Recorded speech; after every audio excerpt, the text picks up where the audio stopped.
Hello everyone, happy Thursday. I want to ask you a question. What's keeping you stuck from moving forward? Fears of failure, fears of what others may think of you, self-doubt, not feeling ready to move on. We can be held back by a lot of different things in our lives. And it's really difficult when I'm trying to adjust my light. I'm so sorry. I'm trying to do this as I'm talking.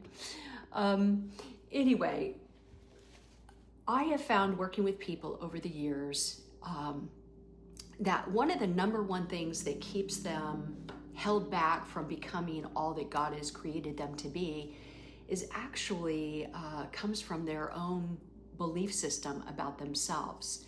And we know that our belief system, our primary belief system, comes from our growing up years, from our parents, our caregivers, important people in our lives, teachers, our leaders, sports, whatever, but primarily from our caregivers.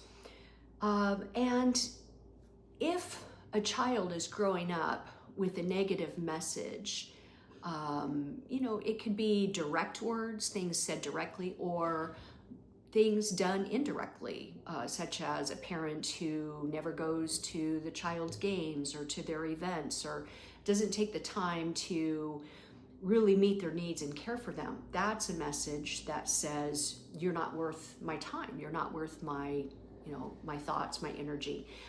So we can, as parents, send those messages to our kids without even saying a word, just by our action. But on the other hand, if you have a parent or parents who are engaged or caregivers who are engaged, and not only are they verbally encouraging, their child to, to become all that God's created them to be, and sharing just how special they are, that the Lord, you made them, created them with all these wonderful attributes and gifts, and has such a plan for their life. And also in their indirect, non-verbal communication, they take the time to sit and talk with them.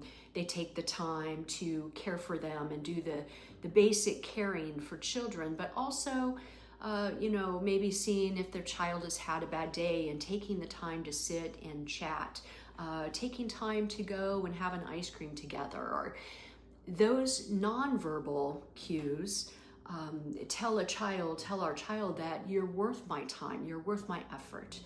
And so I just want to encourage you today just to stop and think about what in your life again, is holding you back, fears, doubts, all of that.